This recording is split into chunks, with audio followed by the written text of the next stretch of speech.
buildings are good. Were you on that? Yes. I didn't work on that one very much.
I've unmuted you now. Okay.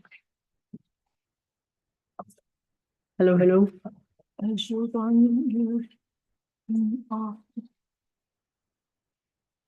Yeah, okay. All right, I think we're ready. Kathy, can you hear us? I can, yes, thank you. Okay, call the meeting to order. This is the November 19th, 2024 meeting of the Bend Landmarks Commission. I'm Andy Coughlin, Chair. Let's do a roll call. Jim Frigurski is excused. Kathy Nagelhood. Here, Sean Quinlivan is excused. Tom Schmidt. Here. Heidi Slaybaugh. here. Okay, seeing as we have 4 voting members, we have a quorum. First item on the agenda is for any visitors with general and comments and questions from the public for topics not on the agenda. Anyone in attendance? Okay, hearing none, we will move on to item 2 on the agenda. This is application PLHIS 2024-0531 at 248 Northwest Georgia Avenue. This is a de novo hearing and is an initial evidentiary hearing of application PLHIS 2024-0531 at 248 Northwest Georgia Avenue. The application is a request for historic review application for a request to demolish an existing accessory dwelling unit on the subject property zoned medium density residential RS. And it is a type 3 quasi-judicial review process before the Landmarks Commission.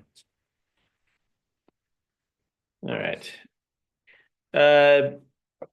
Burden of proof and applicable criteria. The applicant has the burden of proof proving that he or she is entitled to the approval sought. The applicable criteria for this application include the Bend Urban Area Comprehensive Plan, Chapter 3 and Chapter 10.20 Historic Preservation Code, and the Secretary of the Interior standards for the treatment of historic properties. Testimony and evidence at this hearing must be directed toward the criteria set forth in the staff report or other criteria in the Bend General Plan or Bend Development Code that you believe is applicable, or any other criteria in the National Register of Historic Places program that any person believes apply to this decision.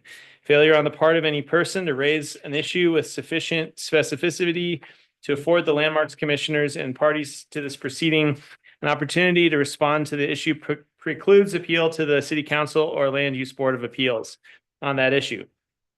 Additionally, failure of the applicant to raise constitutional or other issues relating to the proposed conditions of approval with sufficient specificity to allow the Landmarks Commission to respond to the issue precludes an action for damages in circuit court.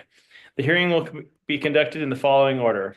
1, the staff will give a report 2, the applicant will then have an opportunity to offer testimony and evidence. 3, proponents of the application will then be given a chance to testify and present evidence. 4, when all proponents have testified, opponents to the appeal will then be given a chance to testify and present evidence. 5, after both proponents and opponents have testified, the applicants will be allowed to present rebuttal testimony, but may not present new evidence. 6, at the Landmark Commission's discretion, if the proponents presented new evidence on rebuttal, opponents may be recognized for a rebuttal presentation. 7, at the conclusion of this hearing, the staff will be afforded an opportunity to make any closing comments. The commission may limit the time period for the presentation. And before the close of the hearing, any person has the right to request an opportunity to present additional evidence, argument, or testimony regarding the application. If the hearing is continued or the record left open, the applicant shall be allowed at least 7 days after the record is closed to all other parties to submit final written arguments, but no new evidence in support of the application. Do any commissioners have any ex parte contacts, prior hearing observations, biases, or conflicts of interest to declare? If so, please state the nature and extent of those. I do. I had an accidental ex parte communication with the applicants today while I was doing my walkabout, but nothing that was part of the conversation will have any sway in my opinions tonight. Okay. Does any party wish to challenge Commissioner Nagelhood or any other commissioner based on ex parte contacts, biases, or conflicts of interest? Hearing no challenges, I shall proceed. We will get started with a staff report. Thank you. For the record, my name is Heidi Kennedy. I'm the staff planner for this application. The file number is PLHIS 20240531. We have 2 public hearings this evening that are related on the same property at 252 Northeast Georgia. I have copies of the staff recommendation, extra ones available here, as well as the agenda if you would like a copy of that. This first public hearing is a request to demolish an existing accessory dwelling unit on the property, and the applicable criteria for review include the Comprehensive Plan, Chapter 3, Community Connections, the Bend Code, Chapter 10.20, Historic Preservation Code, and Chapter 4.1, the Development Review Code. Per the Old Town Historic District nomination information, this accessory structure is categorized as a shed that was built in 1940, and by description, the National Register description, is identified as an historic contributing building, shed built in 1940. I reviewed the procedure, the demolition section of the preservation code, and based on the applicant's research and the burden of proof that the applicant provided, it appears to be that this is no longer the historic building that was partly identified on the Sanborn maps. In addition, it looks to be completely a different building than the historic one, but it's also in really pretty poor shape, as evidenced by the photos and the information. The applicant is the owner of the property, has lived there for years, talked about trying to maintain it and trying to keep it in existence, and just having pretty hard times with the condition of the building the last few years.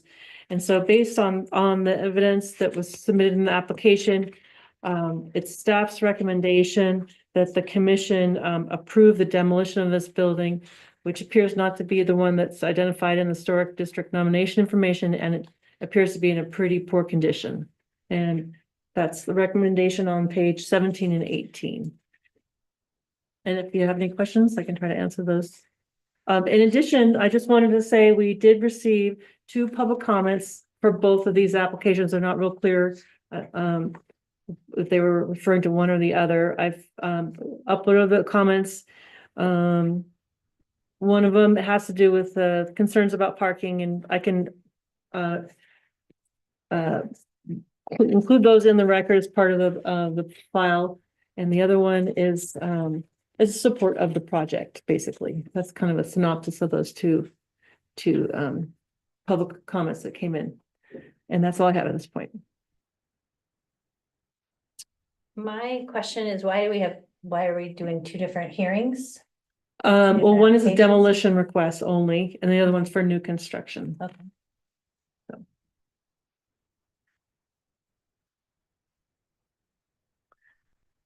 Any other questions for staff?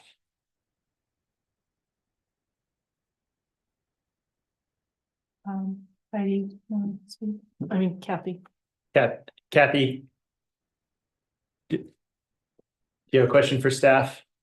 No, I'm sorry, the raised hand was simply to talk about my communication. So no, I don't. Thank you. Okay.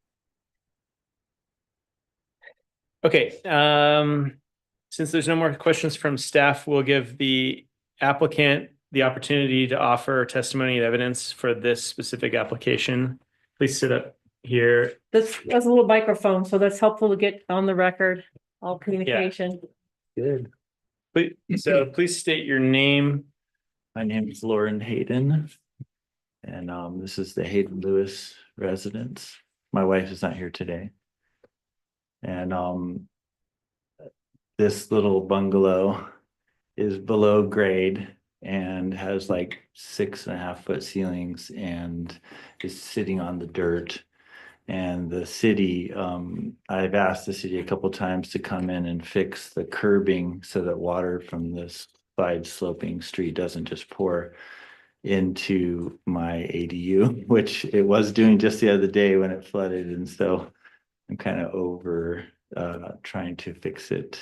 And also my tenant came to me a couple of days ago, told me about the roof leaking again. And I'd already just put a brand new roof on a couple of years ago, but because it has only a 1 or 2 12 pitch, I just can't seem to keep the water out of it over time. So that's about it. Okay. Any questions from commissioners to the applicant?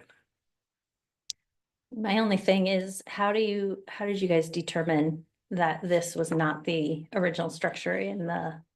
Well, originally the conversation started with Sally, who was our old neighbor, and she told me about the building having been lived in for quite a long time, for about 60, 70 years. And then she told me half the building burnt down. And I was like, oh, cool. We kind of laughed about it. And then I was like, and then what happened? She goes, well, then they just passed up the side and people kept living in it.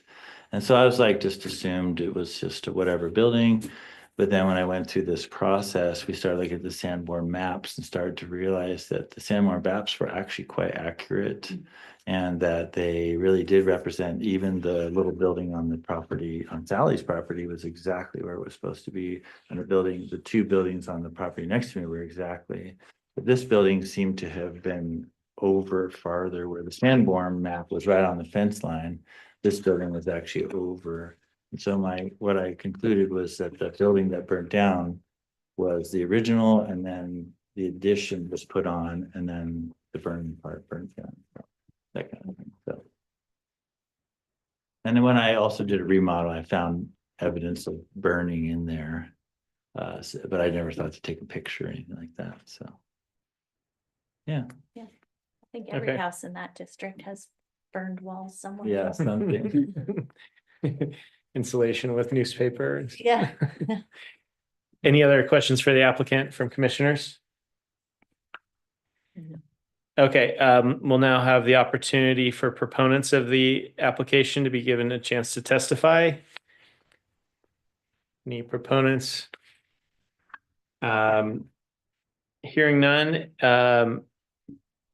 we'll have the opportunity for opponents of the application to speak. No one online. Okay, hearing none, we will close the public hearing and open it up for commissioner discussion. Please come back later. Wait a minute, I'll see you later. Yeah. Let's hear from Kathy. Would you like to share your thoughts? Sure. When I walked around the property today, the building in question is indeed in pretty terrible shape. And I took a couple of pictures from behind that show that it would be very, very difficult for the landowner or the homeowner to keep water from running off of the alley and into the building. The building appears to be 2 to 3 feet lower than the alley. I am in favor of the demolition. I don't have any problem with it. Okay. Heidi, Tom? I don't have any concerns with the evidence that we have that it's not the original historic building and the condition of it.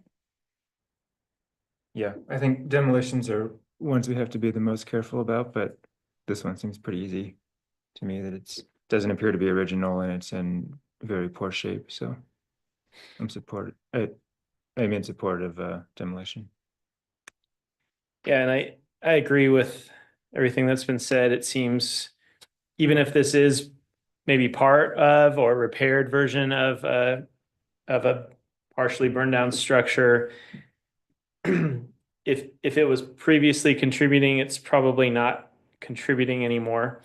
And just and given its shape, it doesn't seem like a priority for preservation, and that it would be consistent with the historic code for it to be demolished in accordance with staff recommendation. Do we have a motion? I'll make a motion to approve the demolition application for PLHIS 2024-0531, the Hayden Lewis residence at 252, clarify, not the Hayden Lewis residence, the ADU on the back of the Hayden Lewis residence at 252 Northeast Georgia, the accessory dwelling unit on the property. And I'll second that one. Okay, we have a motion and a second. Any discussion? Okay, I'll call the vote. All in favor of the motion, say aye. Aye. All opposed, say nay. Any abstain? I think Heidi's vote was aye. Or sorry, Kathy's vote was aye. Yes. Motion carries. Okay. We are moving on to my agenda. Item 2.2 in the agenda. I'm told I don't have to read all the preamble. I think everybody is here. that Again? Okay. Has heard it. Okay, so we will go straight into staff report related to well, I should say that this is a de novo hearing and an initial evidentiary hearing of application number PLHIS 2024-0529 at 248 Northwest Georgia Avenue. The applicant is seeking to construct an accessory dwelling unit on the property zoned medium residential density type 3 quasi-judicial review process before the Landmarks Commission. Oh, yeah, okay. And are there any do any of the commissioners have any ex parte contacts, prior hearing observations, biases, or conflicts of interest to declare? If so, please state the nature and extent of those. Other than Mine, already disclosed. No. yeah, mine would be the same. Okay. Does any party wish to challenge any commissioner based on ex parte contacts, biases, or conflicts of interest? No attendees? Nope. Nobody online. Gina, is this property part of your? Are you part of this property at all? No. No. Okay, I'm sorry. Okay. Yeah. All right. Hearing no challenges, we'll proceed with staff report. Thank you. Again, this file is PLHIS 2024-0529. staff, my name is Heidi Kennedy. I've reviewed this application request for new construction for an accessory dwelling unit. The applicable criteria used for review were the Historic Preservation Code 10.20, the procedures section of the code, and I looked at the new construction section of the preservation code. This is in the rear of the property. There is some topography that is on this property and is sloping from that alley that we're just talking about with the demolition. And they have proposed an accessory dwelling unit that's going to sit in the rear and be lower in elevation. On page 8 of our staff report, you can see the proposed existing height of the house and the proposed new accessory dwelling unit height. I believe that it's going to not be very visible at all from Georgia. And so they have tried to emulate and fit in with the design of the main home that's on there, which includes some various roof pitches and roof angles and various locations for windows and doors similar to the existing house. And my staff recommendation is listed on page 11 of the staff report, and it's for approval of this new accessory dwelling unit with 2 recommended conditions of approval.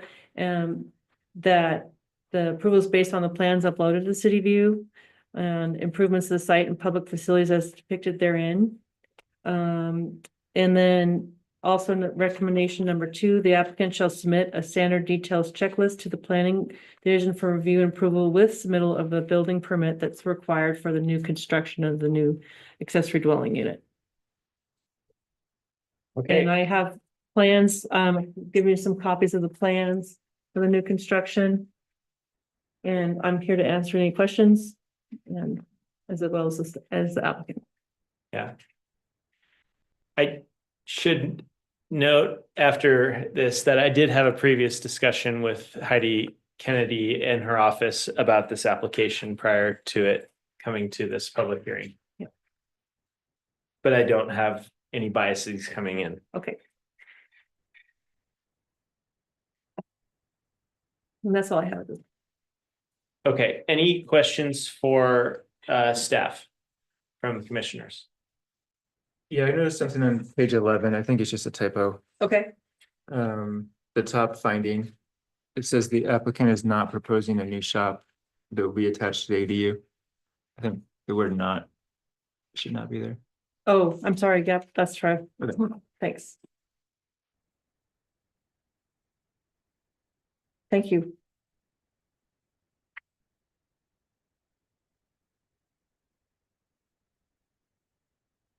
We have any other photos of the existing home to see how this ties into the existing home? They have a really nice narrative. They've got some photos in that. Let me see if I can pull that up.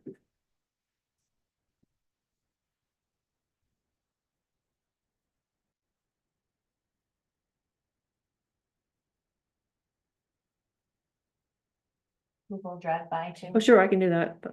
That works.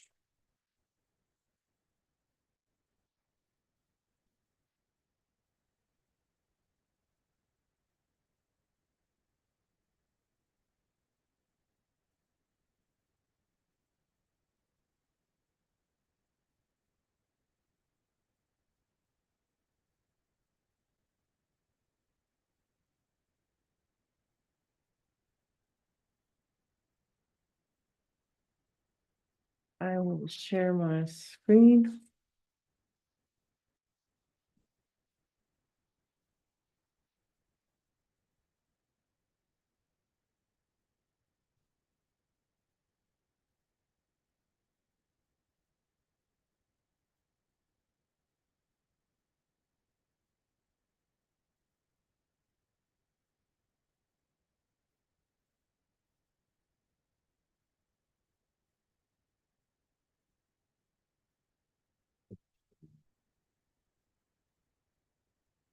So here's the street view of the house.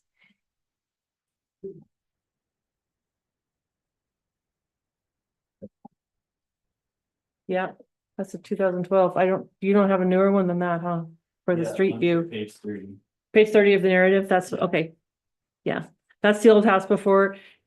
They came in and, got approval from the Landmarks Commission for a model for the front porch. Let's see, okay, I'll go back to the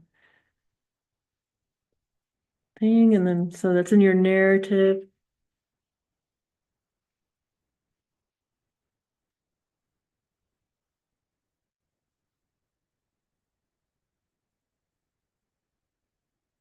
Thanks, Lauren. Yeah, you want to color them? You have one? Yeah. By the time you photocopy it, it's harder to see. Look at that, beautiful. Look at that, Isn't that that's what I amazing? remember from Yeah. that application. Oh, it's better than the one in the. We just repainted the front too. We're excited about that.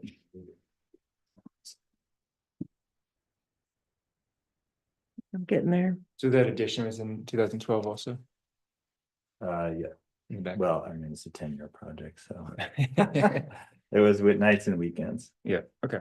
And the interesting thing about it is that, I know you still got a chance to come. It's not showing on this. Oh, I said he's a share. Yeah. It seems. Oh, there it is. Oh, there. How do you do that? Right there, where blue line. Yeah, pull it down. City buys them blue beam. There you go. They're not using Adobe. More taxpayer. All right, so page 30, I'm going there. I'm there with.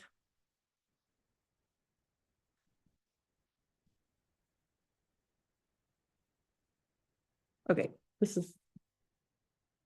I think you have to 33, different page numbering. yeah. Yeah. How's that? Excellent. Okay, any more questions from commissioners to staff?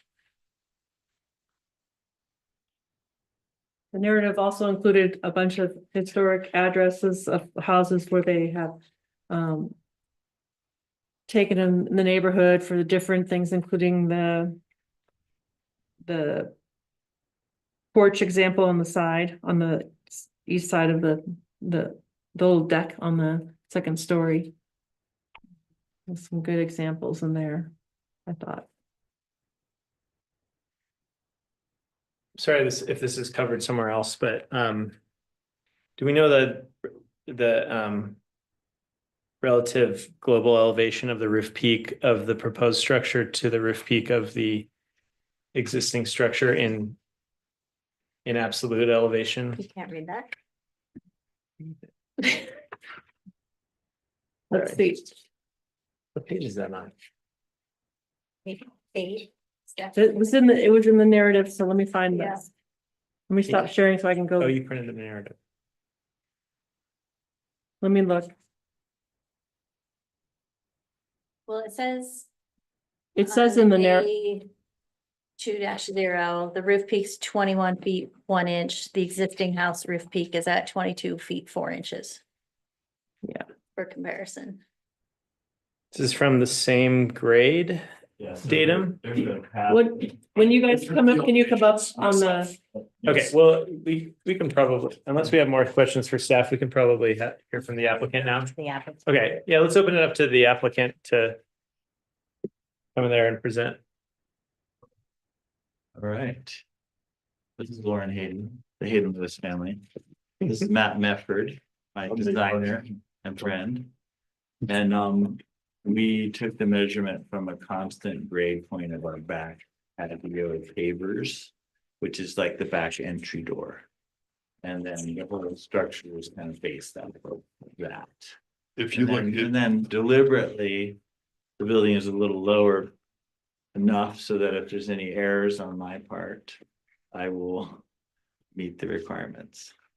so if you look at A30, east facing elevation number 2, in between the houses, the proposed ADU and the existing house, there is a paver walkway, and that's where we took it. And it's I don't have level. 830. I'm sorry, I'll pull it up. I Yeah. printed a site plan. She didn't I print said this put a one, floor sorry. plan, elevations, and the site plan.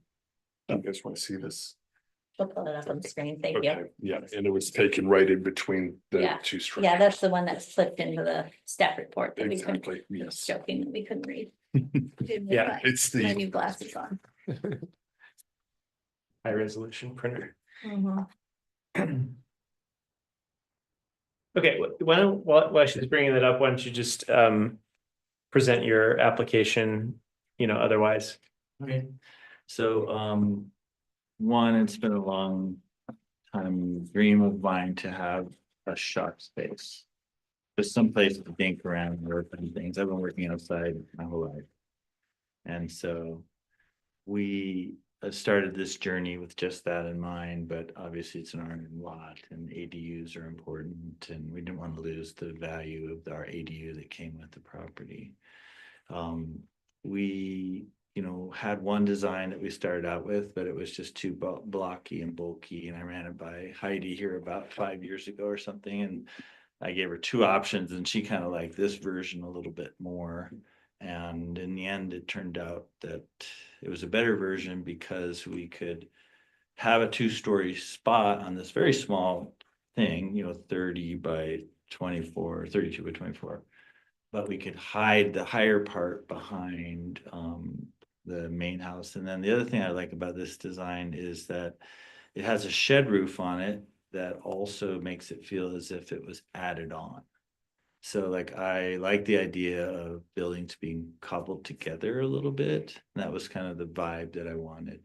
And then also, I feel like we did a really great job on our house of kind of putting together the craftsmanly characteristics. And I'm a believer in that, having worked on a lot of craftsman homes for the last 40 years of my life, that craftsman homes should look good around all sides of the building. And so I feel that this looks great on all sides. I know Andy made one comment earlier that we were no windows on this side. And so we took that literally and tried our best to fit in windows, but we had some restraints on the stairway that's kind of against the wall on this part. So we just did the best we could with the situation for windows here. But I do believe that there shouldn't be any blank massive walls with large amounts of siding and no windows, so on and so forth. Also, I believe that the structure should have quaint roof details and should nestle in or fit in and not be kind of skyscrapery. Also, we chose to do this rooftop deck for really fire reasons. We kind of took the door out of the upstairs bedroom and made it so that this door is really the egress. In order to keep this building squished down and quaint, we couldn't really provide egress through the windows. So we had to use some way for the occupant to be able to get out on. And so that was where the idea of this kind of little rooftop thing, and it's value added for the person in the place there as well. And then, and this, I'm imagining everything I'm saying is good for you guys, right? We also made sure that the garage door was smaller, that it's not meant to be called a garage. It's really just a shop space. The floor wouldn't support a car. That's not the intention. I feel like having a craftsman-y whatever workshop thing is actually a really cool thing to add to the neighborhood. Also, I took out some windows on my design because I feel like less windows is better for kind of like the old school kind of mentality where they could afford what they could afford, but you couldn't really have just lots of fancy windows and so on and so forth. So I feel like I generally kind of appealed to that. And I don't know what else, Matt, anything else? Well, I'd just like to add a couple things. Number one, just starting kind of with the massing. Because I did all the studies for this and I went up and down the alley I mean, basically like end to end. And I went and I measured every house along that alley, and really these are the exact heights of everything in there. So we did feel that from a massing standpoint, it fit in well with that with the neighborhood. When we got into the detailing of it, I worked very closely with Lauren, who's got a very great eye for details and almost complex email or details when it came to incorporating them in here. We looked at his house, and they're beautiful. The details that were done on there were executed per period, and they look wonderful. We took those and layered them into this almost identical. And all the way down to even the species of the windows that we're putting in there. We're using pine in the same way that they use pine around here for the windows. And we're able to get this through Marvin, and they do the ultimate historic windows. And we're actually going with those. So we really tried to align with the main house, but also to the period of the main house as well. So I'm very happy with the way that this came out. The cross gable, the knee braces, everything in there, I think bodes well for its design. Oh, one other thing I wanted to mention in our submittal is that on my front house, the bottom of the wall is flared out like old school. I didn't do that on my addition on the front house, but I did submit to do the bottom flaring on the structure so that it feels just like the original front house. Does that make sense when I say the bottom flaring? So the bottom 4 or 5 siding pieces will come out about 3 inches, 2 to 3 inches. As it hits the stem wall Yeah. down there, they flare out, and I'm very excited about that. What else? Yeah, I think that's good. Okay. Yeah. Any questions from commissioners to the applicants? I have some questions. Okay, Heidi. One, is we received a notice or an email comment from a neighbor, and it would be my question too, is are you providing any parking for the ADU? Yes, and it was a great question from that person, because right now my property is just a mess. And so we will have a 9-foot by 20-foot parking spot, even though we're not required to. We will, plus we'll also have some storage on the other side of the property too, for my miscellaneous things that show up. So where will that be? So on the east side of the building, which is where you see the garage door, and then there's the little cottage door next to the garage door. Here's It'll the be- site plan. Honey, I What would be the read- material, the paving material for that parking spot? That parking spot actually is gonna be a dry well as well underneath it. Mm. So we'll run all the gutters into that area, and then it'll be just pavers and whatnot. So that's kind of in process. Cause I don't have really the sloping is so bad on the street coming in, and I'm hoping I can kind of combat that, but I'm not, when it floods in the spring or whatever, it's pretty bad. There's the snow and the slush, so. so it'll be pavers, as you can see, right outside of the doors at the northeast corner. And then it'll be a concrete stem wall and some sort of framing in there. We hadn't gotten to that exact construction yet, but that will be raised to Lauren's point. It's quite sloped there. So whatever we do in there is going to require Ashley and Yeah. Vance to come in and help us out with that one. Does that satisfy the neighbor's concern, Heidi? I think so. Lauren is correct. The new Bend Development Code does not have a parking standard by code requirements. The idea is that people will be, using the street basically if they do need a parking space. So I know that there's concerns. I mean, really the letter that came in, the one option that he has, I mean, is to park it, sign it, private parking and, potential for towing or something. That's what a lot of the commercial businesses do that have to deal with illegal parking in their parking lots, so. But there's nothing that the development code can do about Right. requiring it when it's not a standard anymore. Got it. So if I understand these contours correctly, that if currently as you would pull into that parking spot, it would be going down a hill. Yes, And so you would need to build it up with fill correct. and then put in, and that dry well is gonna be the dry well needs to be at a low elevation, presumably. Is that dry well gonna be down below existing grade? Below the current grade of, When you pull in, you're basically gonna pull in straight off of the alley and it will be level. There may be a slight depression in there. So there'll be, yeah. The dry well will be directly underneath there. okay, So, but yeah, and as is that country center, your car will be up here, the dry well will be directly below it. okay, I hope that yeah. answers. Okay. And then a concrete stem wall retains the earth in Correct. that area. Do you envision the concrete stem wall? So Maybe. I think I know what your question is. So the stem wall, which is right, there's already one on the property line, Okay, which actually supports the dirt for the neighboring Okay. structure and property. So the only amount of the stem wall that will be seen is about 12 inches. okay, And then the driveway will be on one side and the neighbor's property is on the other, and then there's a fence between the two.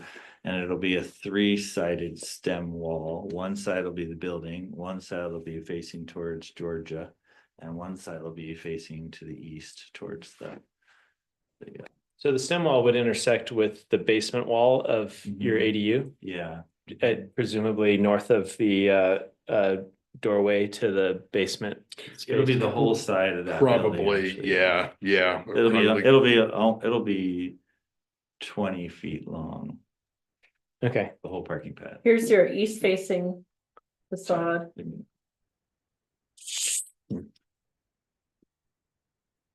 Yeah, so that stem wall would continue underneath that door. I mean, it just depends on how far we have to go down with that. We work very closely. I work with John Fisher at Ashley and Vance on all of my projects. So he's already seen this and knows our intent here. So but it won't really be visible to the public, it's just gonna be all subterranean. And there's also a lot bigger capacity than the building requires as well. Because Yeah. And your typical dry well would be much bigger. yeah, it's retaining 5 feet of earth. So Right. somewhere on the west elevation, it's gonna East. be a grade at the door and then kind of slope down and you're gonna see. East. Correct, yeah, and that right now is kind of what's happening there already. The contour lines arc down towards the south. So, by the time you get in between the two structures, you can see we've got pavers in between, which is really what's happening there right now. So it's, that really slopes to the southeast. Yes, it does. Yeah, the whole property does. Yeah, but in there, like pretty aggressively. The whole left side of the property is all lava, the whole west side, I should say. And then the whole other side was filled with dirt from probably small little dump trucks. Which is wheelbarrows. Yeah, Yeah. it was all like wheelbarrows. It's kind of funny because when I dig in there, I don't find any rocks. And so I know somebody came by with a teeny little dump truck about 500 times and filled in the area. So, and then my house is originally on lava straight up. So like there was no concrete and it was just little posts on the lava. And so when I crawl around in there's quite a bit underneath my basement space. So is it fair to assume that would there be steps going down from the parking area down to the yard lawn? Well, I have a little pavilion on the back corner of the building there, so there'll be some kind of maybe little step, but that's not really the travel route. So the travel route for me, for the front house is actually going to be on the west side of the building. Yeah. And that's Okay. also where we'll have the trash cans and stuff like that. And then on the right side, there may not be steps at all because there's that lower door and I want to be able to put wood and things in my basement for storage for woodworking and stuff. Okay. Any other questions for the applicant? I do have more Yeah. questions.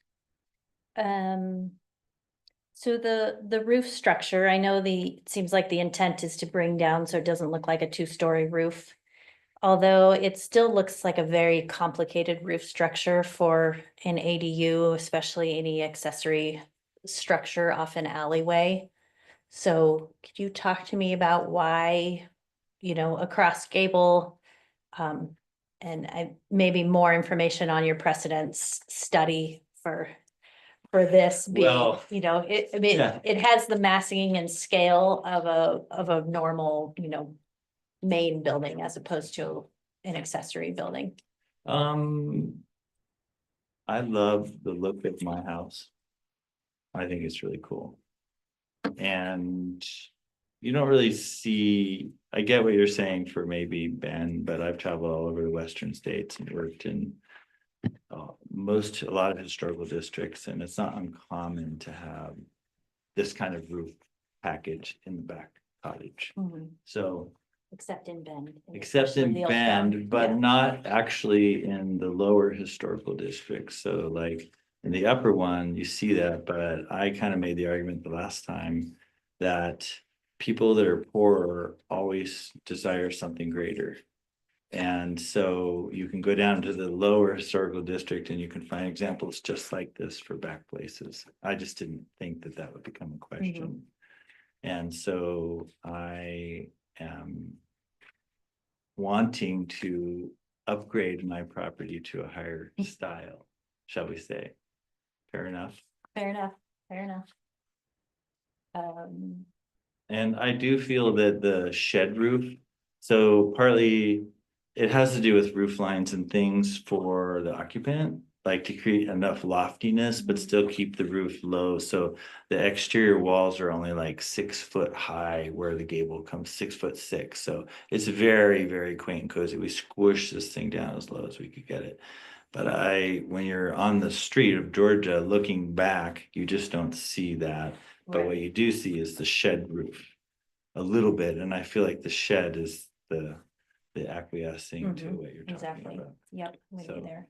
Well, and two, like a shed dormer, if you look if you have the burden of proof, the last few photos in here, we actually in some of our neighborhoods here, we have those shed dormers on those. And it does appear squat in those, with those shed dormers. So, I mean, that to me kind of comes through in here.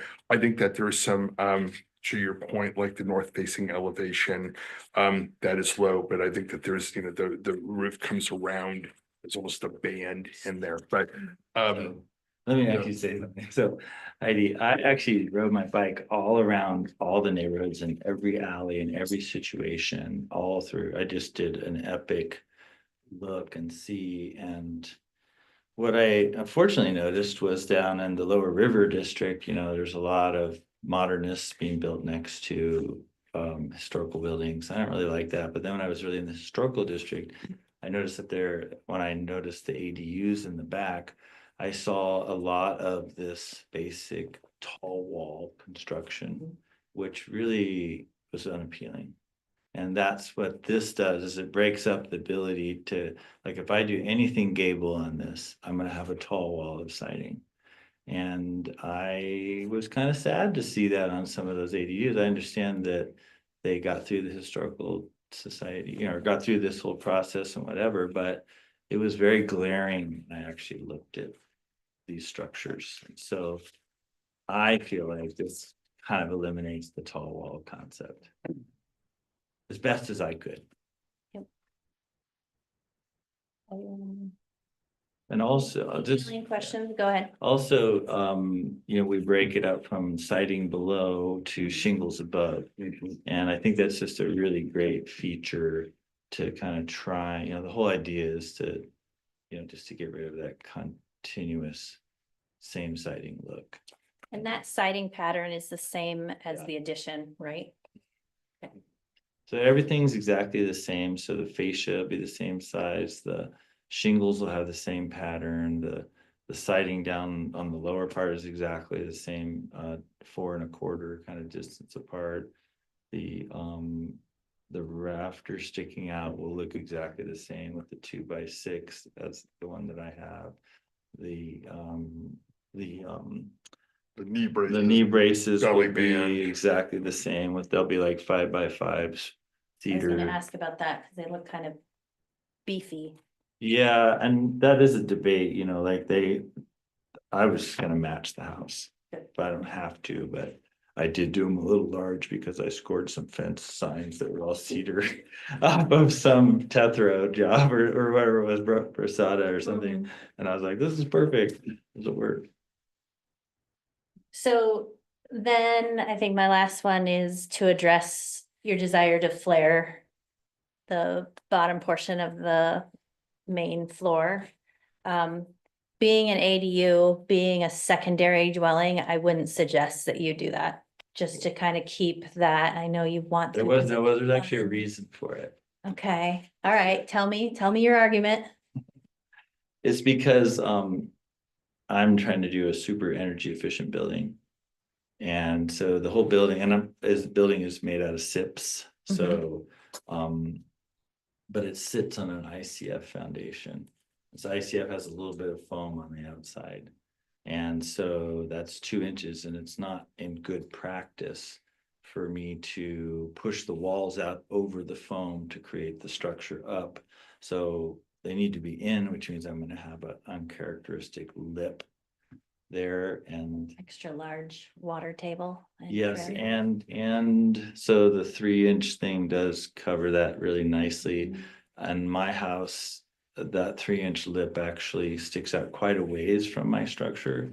It's like a thing, you know, like when you're there, you'll see if you come by. So it was, you know, actually designed in for a purpose.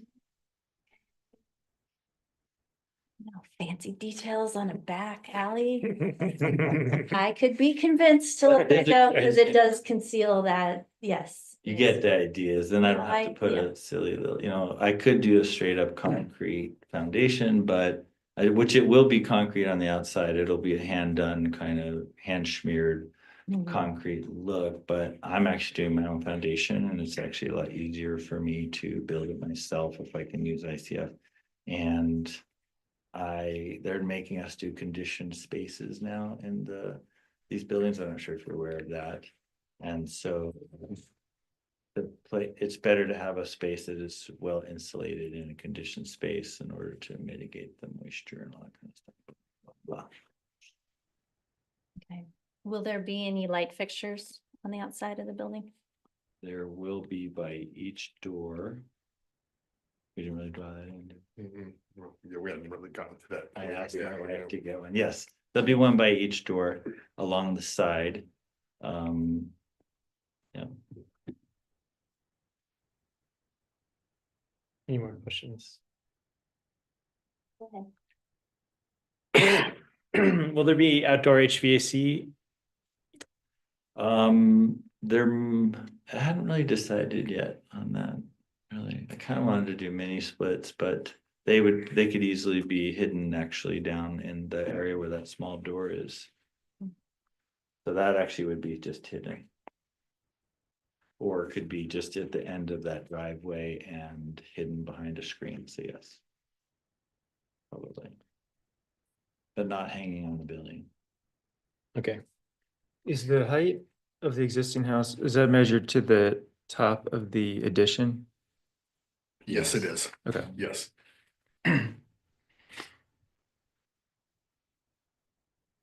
Seems, I have a detail question. It sort of looks like on detail 3 on A20 that the middle knee brace is like deeper or bigger than the side knee braces, but that doesn't really appear on the perspective rendering on A00. On the east facing on number 3. Yeah, on 3. Yeah. Is that, which one should I trust in to your knee bracing detail? Well, the thing is that on my house, the original house that is a little bit bigger because it was kind of clapped together boards that Mhm. then they cut a little thing on, so it's actually like a thing on the original house, so, and the difference of bigger is really by an inch or so. And deeper, taller, the same width, but actually just like more like 6.5 inches versus 5.5 inches. I guess I just mean that the diagonal brace comes down. a Those certain- would Right. be, they would all be the same. Yeah, they would all be the same. I think the center one, we would probably shorten so that diagonal would not be quite as long. So they would all match up. I see exactly what you're saying in there. On the west elevation, all three are the same. Yeah, Size. I mean, I think they have a constraint Right. on the east elevation because of the shed roof that they can't go as far down and. Right. I think that we can kind of compromise on those and you know, make them all the same in there. Right. Yeah, I Yeah. agree with, Yeah, yeah. I agree with that, but I don't know what my architects or friends are gonna say. So, any comments or any questions for the applicant from Kathy or Tom? I don't have any questions. I have comments when we get to our discussion. Okay. Okay, so hearing no additional questions for the applicant, we'll now give the opportunity for anyone to speak. Any proponents of the application to speak in favor of the project, other than the applicant? No one online. No one online, okay. And any, Brings up another question, brings up another question, okay. Do you want to go ahead and ask it? but yeah, it's okay, Chair. Yeah, go ahead, Okay. please. The detailing on the south elevation and the north elevation differ on how the shed comes in. The south elevation, the shingles and the belly band trim end. And then on the north elevation, they continue over underneath the shed roof. Mhm. Cause I was looking at, you know, the idea that Lauren, you had talked about, you know, it was, you know, maybe an original square building and then the shed was added or vice versa. So I was like, oh, maybe there should be a vertical trim board at that area. And that then caught my eye that the siding is detailed differently. So I just wanna, Yeah, I like that. No, she's saying we should just do the siding up here and then Yeah. the trim board straight. She wants to do one straight down like that. See? So Like a you're saying like on the foundation. north facing? I'll just- Yeah, like that, exactly. Something like this. Yeah. Yeah. Okay.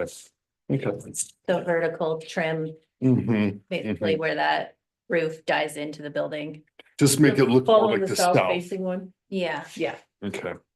Okay, and add a vertical there. okay. All right, now we have the opportunity for any opponents of this application to speak and be heard. Hearing none. I will close the public hearing. Did you ask for any proponents? We asked for Okay, proponents and and then then we I did, yeah, interrupted. and then we asked for opponents, yes. I mean, there's two other people in here. I just didn't know. if I would you say wanted to just say anything. keep sitting there in case we do ask you guys a question, if that's okay. The chairs are all the same. Okay, so that's the end of our public hearing. We have opened it up for council commission discussion.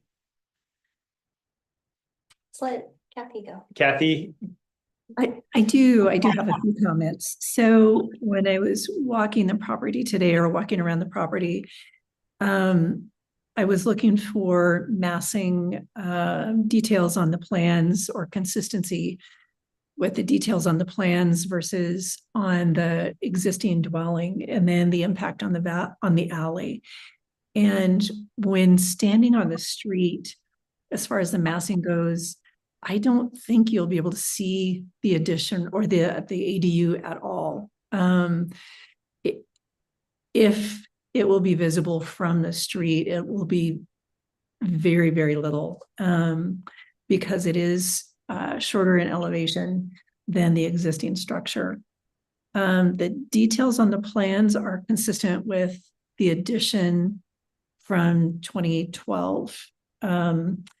I was hard pressed to tell where the addition started, not knowing what it looked like to begin with. It's really well done. And then the impact on the alley is interesting. Heidi, to your point, it's a back alley. And in this instance, it really isn't. The alley is fairly public right here to the Old Stone Church and to Kate's Place. And so to bring, it'll bring a consistency from the front of the house to the back of the house by adding this particular building. I was pleased to see that the impact on the valley is going to be, or on the alley is going to be positive. It's at the moment, it's pretty roughy back there. And so, and I was also thinking as you were speaking about the eaves on this dwelling versus what we see in other parts of downtown. And I think of I think it's the Calavans house on Broadway has the same eaves on it, the same eaves and the same dormers. I think that's it. I think that's all my comments. Can I make a comment to her comment? No, you can't. You told me to stay there, though. We could ask you a question, but I'm thinking. You want to ask me a question about something? Does the applicant have any response to that comment? She brings up a really good point that I never thought about this, but to your point, this is the last shanty of that whole alley. And the buildings right next to it are two small dwellings that are very similar to this. To the right, there's like a duplex, two properties, two small houses. And then to the left of this is a garden shed that also is just nicely done. So, and so ultimately, like you go into a lot of the alleys and there's fences and funky little rundown buildings, but that's just not the case on my street. It is a frontage road to commercial businesses. So it's not so alley-esque, shall we say. It does, yeah, help put that into proportion, literally. Yeah. Okay. Any other discussion from commissioners? Well, I was thinking about the building height a little bit, because the way the code section reads, it says new construction shall not exceed the height of the historic building being added onto. And I think it's actually taller than the historic part of the existing building, since it's measured to the addition. But I think it still meets the intent of that section in terms of being shielded from view from the street. So I don't know, that might be something we want to think about addressing in our code language review. Yeah, but you don't really think it affects this application? I don't think so. Okay. Heidi? Yeah, and I struggled with the massing of it because it is an accessory dwelling or an accessory structure. The perspective of it being, backing into commercial is good and knowing what else is on there. So I love getting the streetscapes and the alleyscapes. That is always super helpful. We will get a details checklist. So all the details will be submitted to us so we can verify that the brackets and windowsills and rafter tails and all of that come through accurately, proportionally to this. Still struggle with that massing. I think doing the vertical trim that we just talked about on the south and north facing to kind of delineate the shed to the other 1.5 story portion of the building will help with that massing a little bit too. And then, yeah, there's just some things we still need, you know, we need the parking area design, which would be on a landscape plan, needs to be submitted. And the light fixtures when we get there, and then all the details. So I would be okay with approving the little flared detail too, as long as that comes through on the details checklist, so we can check it out. And overall, knowing, as I was on the commission when the previous edition was proposed and working through the details, do know this property owner is very adamant about doing really fine work, so that addition turned out great, and I do like that this is kind of massed and scaled similarly to that addition. Heidi, if it helps to know, I looked at the flaring at the bottom of the house, and it's very subtle. So I think when it's translated to the ADU, I really think it's going to be okay. It's not something that jumps out. Doesn't stand out like a super fancy detail. Exactly. Okay. And yeah, my general comments is that this is compatible with the goals that we have for the historic code to govern changes to the properties in the historic districts in our city. I know that a lot of what we see come before the commission are rear additions to very small historic homes and rear ADUs. In this case, this ADU is replacing what seems to be a very unsuitable ADU that we've already approved for demolition. Improves the higher quality of housing, provides also like a bit of a commercial space for the owner of the property to use to build things and continue to contribute to the community, produce commercial activity just in that space, and in the details of this application, no major recommendations other than what has been presented. I agree that the north elevation should match the south facing elevation, and Commissioner Slaybaugh's recommendation that it look like an actual shed addition is probably a better architectural way to do this.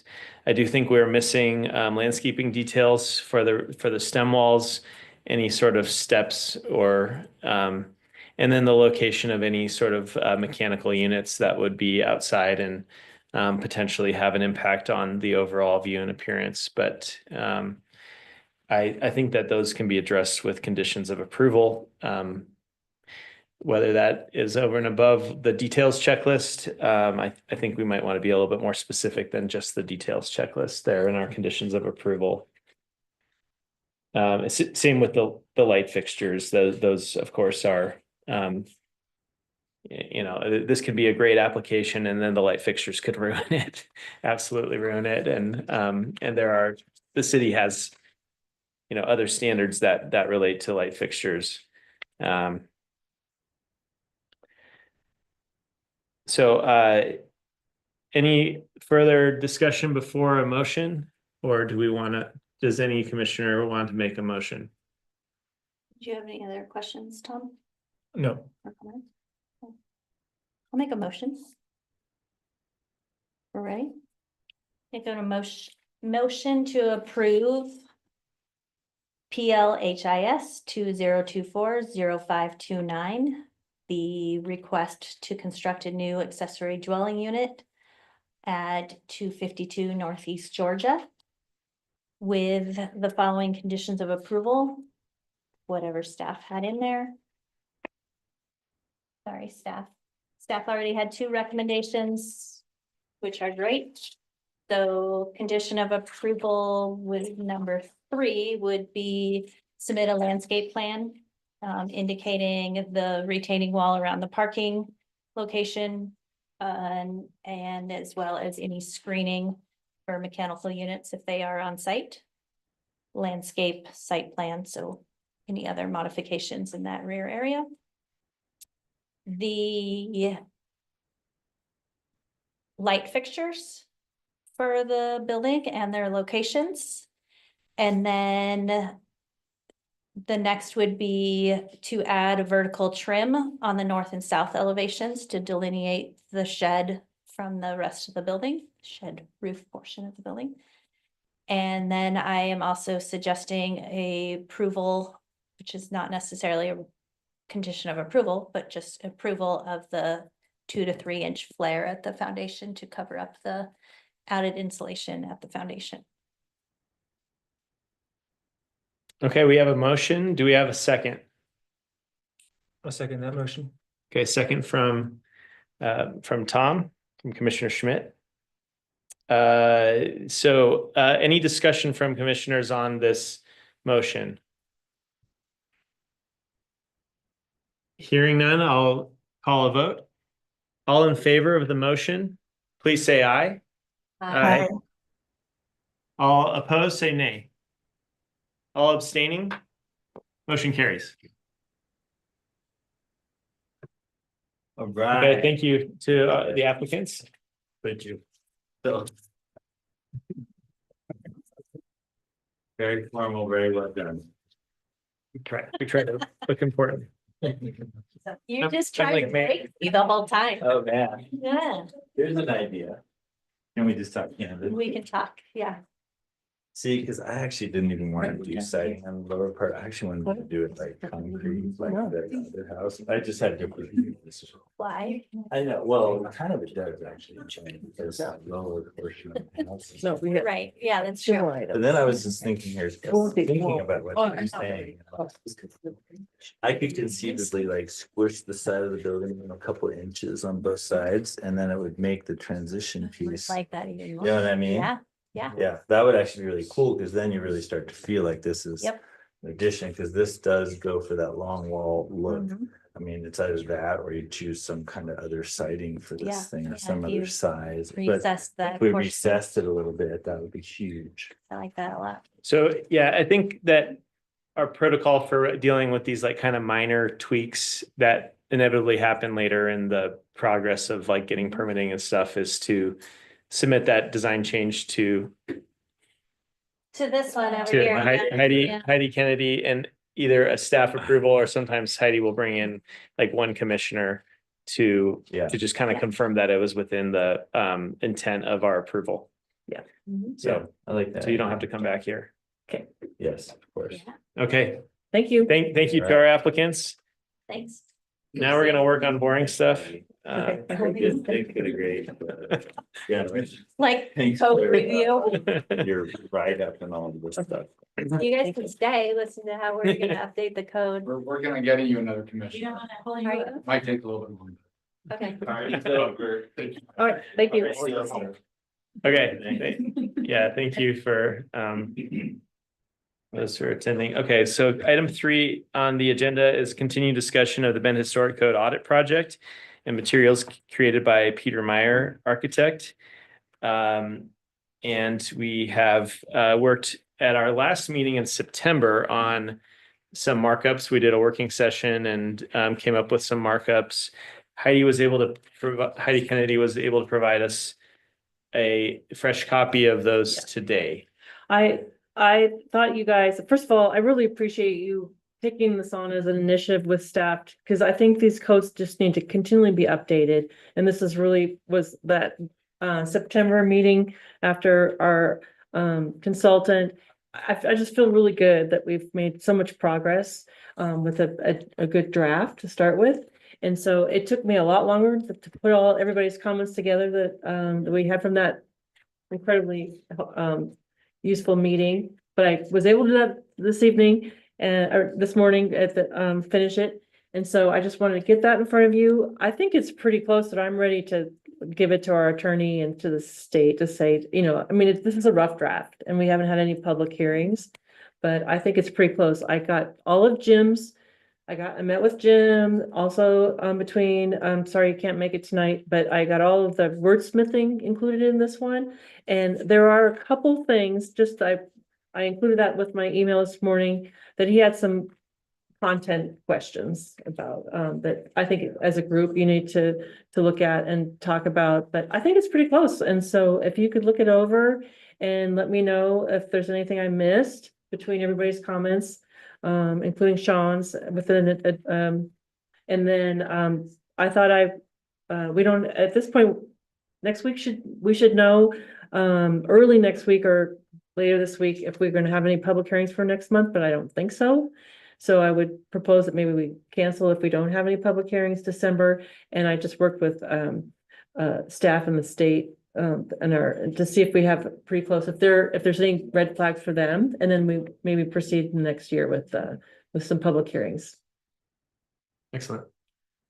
The information on this. Yes. Sheet, That's from Jim. okay. And so some of these were more content, like when he's talked about, there's all the alley versus not alley questions. And then, do we treat non-conforming, non-historic structures the same, and how, like some sort of, more content questions that I just wanted to get that in front of you. The other one that he had was pretty wordsmithing-ish kind of stuff. And so I included that in that draft that I sent this morning. Okay. So does that give you kind of a handle? But I just really appreciate you guys working on this. I think that's really helpful, and I think it's important because we all use it so much, and it's gonna make it a lot easier for everybody, including the applicants. Excellent. Yeah, I'd say, yeah, if we're not gonna have an application for December, Okay. it's a great month to skip. Yeah. And I don't think that there's anything precluding us from giving our feedback directly back to you if we. No, I don't think so. Directly to me if you see something, but I think it's pretty close, a good rough draft to start to give to our legal and the state and say, do these changes look, is there any red flags for there? Just so we can kind of vet it a little bit before we start having public meetings and then get told something's Yeah. wrong or something is not, acceptable. We also talked about maybe readopting that Deschutes County historical Right. standards that has a little bit more of a guidelines Right. feel to it that The I design thought was a really guideline. quality Yeah. document. So I was gonna talk to the attorney about that too. We didn't go really into that in September, but more just the code itself, but that would be kind of like the next phase, I think, of it, or, sharing that. Right. I think that combined will be really helpful. Yeah. Yeah. I think it kind of has I think there are probably other national guidelines documents out there, but this has a little bit more specificity to our location and, Yeah. and, Yeah. when we read this preamble and we ask about you can submit any relevant criteria can be used. I think the more relevant criteria is the criteria that's more specific to Bend, Oregon and Yes. Central Oregon. Yeah, and that's why the consultant did really, try to get examples in our two historic districts too, with his work that he'd done. So that was helpful. So, Excellent. okay. Okay, I guess we can move on. I would just say, as far as definitions, I would look to the National Park Service for definitions and not have us try to reinvent or re-wordsmith definitions that come from NPS. And I think I tried to include those in, this was just straight out, this is nothing that I have included in that draft. And I tried to include those with the definitions. You had kind of had them on the side in blues with the state Okay. and the national ones. I think I tried to include those. But in that link, I included everybody's, your one that you had, and then this morning's one was just trying my attempt to put them all together.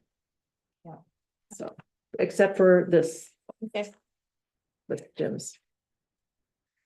Okay, we'll move on to approval of minutes from the September 17th, 2024 minutes.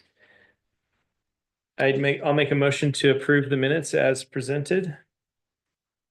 Do I hear a I'll second? That. All in favor of approving the minutes, say aye. Aye. Any opposed? Any abstention? Minutes are approved. if I'm supposed to. You do like that the one. gavel, don't you? I feel like it like finalizes it. Okay, communications and reports from Landmarks Commission. What I wanted to bring up here was just that there's an event on January 14th. If you're like me, you don't always check your bendoregon.gov email address, and it kind of logs you out a lot. So I try and include both email addresses for you and Kathy. I hope you do, because I never look at that. So, so it is an invitation to have dinner with the city council. Mhm. Does that Oh, sound that's- familiar? yeah, I believe it got maybe to something everybody. else. Yeah. So so just a reminder. yeah, and dinner is at 4:30 because it isn't at the Council of Aging. So Good one.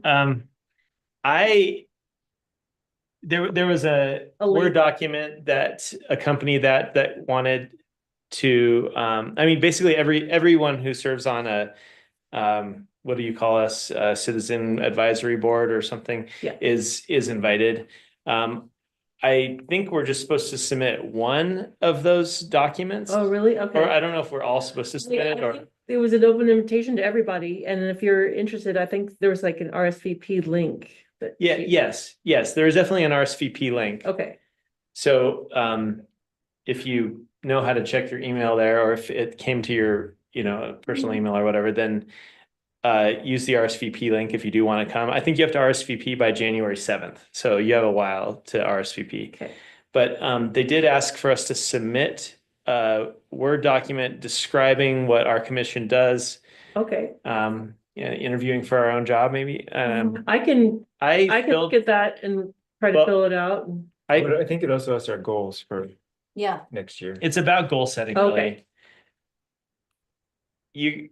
You guys are gonna have some comments on, I gave it a shot. Great. You go, Chair. But can you pass Oh, thank you. this? I So gave it we're a shot. supposed to just submit one, you think? It's not, I mean, it seems like they're gonna be a ton of people there. Okay, It so they doesn't seem to make they sense need just one then. to, yeah, I would like it to be concise. When you look at the council goals, and I think it can be kind of hard for us to find, like, well, where do we fit into the council Yeah. goals? I think affordable housing has like something to do with what we're doing. I think energy efficiency has something to do with, I think we have a lot about transportation and infrastructure and like livable neighborhoods, walkable streets. We often are, we're really dealing with the core of the city, Yeah. which is, I think, if I recall, it might be specifically designated as a climate-friendly area by the state laws that have been passed on climate-friendly communities. So if it's empty, we're not really meeting our goal of having people in there with that don't need cars. Yeah. Personally, I live and I work really close in the core, and I almost never get in my car. And I even like rode my bike today because, even hopefully it doesn't snow too much on my way home. But it is like a core value. And I think what our Historic Landmarks Commission can do is help the city council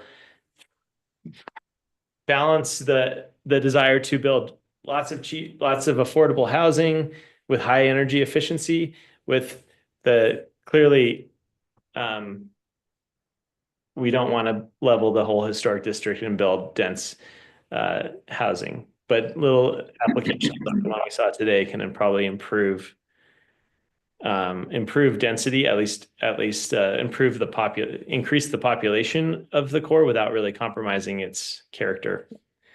So These are great, thank you. I don't know, I think I could email it to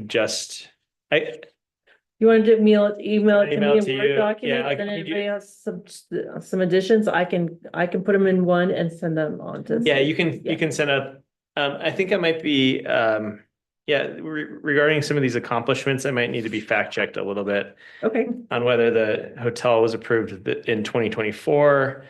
I can do that. I'll how fact many applications we approved. What we were able to preserve with the AJ Tucker building.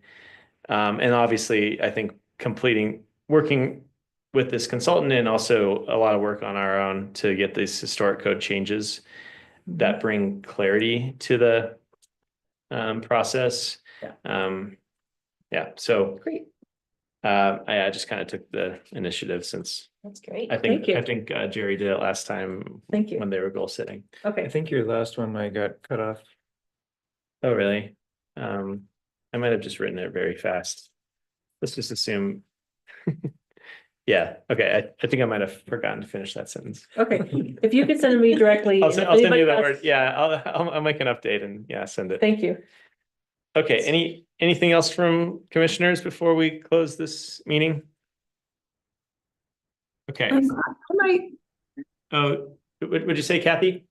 I was just going to say, just sort of as a point of interest, I just got back from Oaxaca. I was mentioning this to Heidi, and they have a very, very robust historic commission or historic district. And, granted, the buildings there are 400 or 500 years old, but the district includes, or the laws include, the buildings, the streets, the planters, the plant material. They're very strict.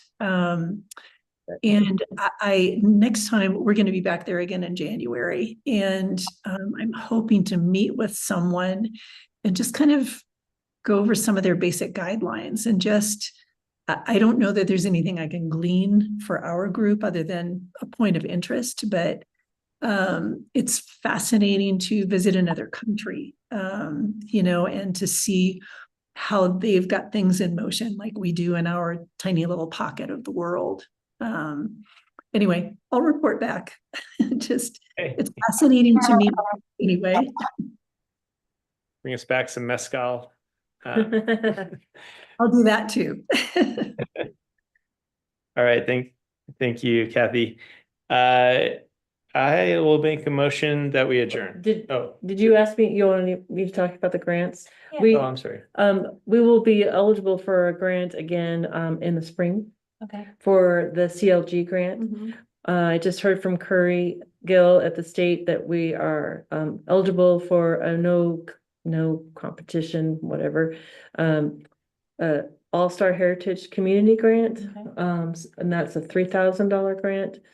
And so I think I'm gonna just use it, and that's a quick down and dirty, kind of got used by June. So I'll probably use that money for doing the signs, the Historic Preservation Month signs again downtown, which go up in cost every year. And then maybe another postcard submittal, blanket to the neighborhood about, hey. Right. So those kinds of little Have things, a like, so find some, some carrots for, projects that could be, bills paid. And then how was that CLG workshop? It was really good. Dallas, Oregon, is struggling, just with, they have some pretty amazing historic buildings, but they've just become, a district, the downtown. And so they are now pretty excited about being eligible for some grant funds for, like marquee restoration projects. But